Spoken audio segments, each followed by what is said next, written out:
When the Cold War turned from guns to minds, America began fighting a new kind of battle, one that could never be seen on a map. The battlefield was the human brain, and the weapon was science.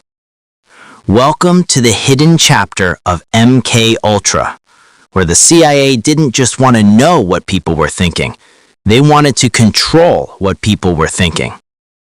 This is the story of America's psychological warfare, a story buried under decades of secrecy, destroyed documents, and lives that would never be the same again. In the early 1950s, the United States was losing the war of the mind.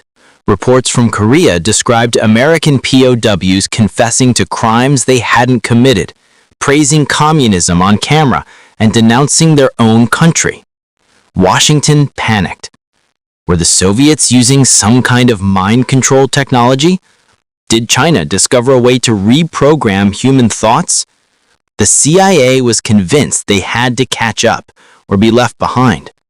And so, under the leadership of director Alan Dulles and chemist Sidney Gottlieb, a new secret division was born, MK Ultra. Its goal was simple and terrifying: to master the human mind. Before MK Ultra, there was Project Artichoke, a smaller CIA experiment launched to test interrogation techniques. They used hypnosis, drugs, and psychological pressure on volunteers, though few of them ever really volunteered. By 1953, Artichoke evolved into something much darker. Under MK Ultra, the CIA was no longer asking how to get someone to talk. They wanted to know how to make someone think differently, believe differently, even forget their own identity. Sidney Gottlieb, the man behind the project, was called the Black Sorcerer inside the agency. He had no laboratory of his own. Instead, he created a secret web of universities, hospitals, and prisons, all unknowingly funded by the CIA through front organizations. These places became silent laboratories of human experimentation. The CIA called them sub-projects. There were over 150 of them. Prisoners in Kentucky were dosed with LSD for months. Mental patients were hypnotized and injected with hallucinogens. Doctors were paid to erase memories and rebuild personalities from scratch. One of the most infamous experiments took place at the Allen Memorial Institute in Montreal under psychiatrist Dr. Donald Ewan Cameron. Cameron believed he could de-pattern a human brain, erase a person's memories completely, and then reprogram them like a tape recorder. His patients came in for mild depression or anxiety. They left broken, childlike, and unable to recognize their own families. The CIA called it research.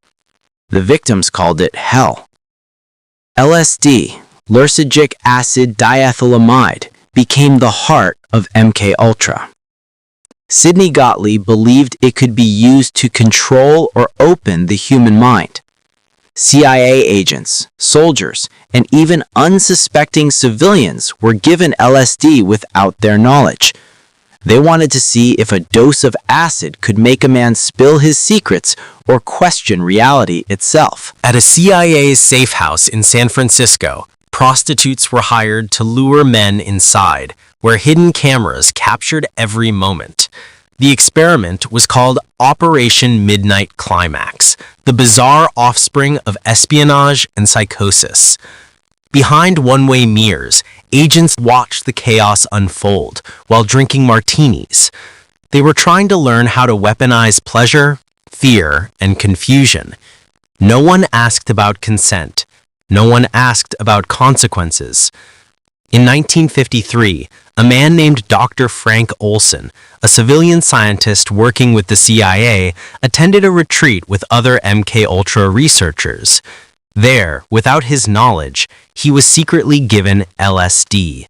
Days later, Olson began to unravel, paranoid, terrified, and guilt-ridden. He confided to friends that he had seen things he could never forget, things the CIA had done to people. On November 28, 1953, Olson fell from the 13th floor of a New York hotel. The CIA called it a suicide. His family called it murder. Decades later, declassified documents confirmed the truth. Olson had been dosed without consent and interrogated after his breakdown. The agency paid his family a settlement, but the deeper truth, what Olson had seen, was buried forever. In 1973, as the Watergate scandal exploded, CIA Director Richard Helms ordered something else to be destroyed: all MKUltra files. Boxes of reports, experiment logs, and hospital records were burned. Helms wanted no trace left behind. But fate had other plans. A forgotten box of financial documents survived: 20,000 pages of receipts, funding requests, and memos that revealed the scale of MKUltra's operations. That single mistake exposed the truth. MKUltra wasn't one project. It was a system, a government-sponsored network of psychological control experiments that had touched lives across the U.S. and beyond. In 1975, the Church Committee and Rockefeller Commission opened investigations into the CIA's illegal activities. What they found shocked the nation. Senators read testimonies of patients whose minds had been shattered, of soldiers who'd been used as guinea pigs. The agency admitted to experimenting with drugs, hypnosis, and sensory deprivation, but claimed it was all for national security. No one went to jail, no one was held accountable. The documents were gone, the scientists retired, and the victims were forgotten. But the scars, both physical and psychological, never disappeared. MKUltra officially ended in the 1970s, but the question remained: did the research really stop?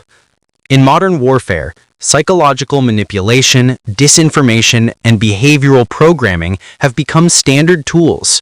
From digital propaganda to cognitive warfare, the ghosts of MKUltra live on in every experiment that seeks to control perception rather than reality.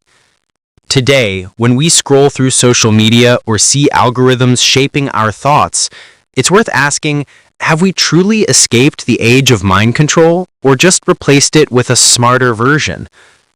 So the next time you hear the words national security, remember this: there was a time when the American government turned its own citizens into test subjects. Under the name of science, they broke the limits of ethics and sanity. MKUltra wasn't just an experiment. It was a warning. A reminder that the most dangerous wars are not fought on battlefields, but in the human mind.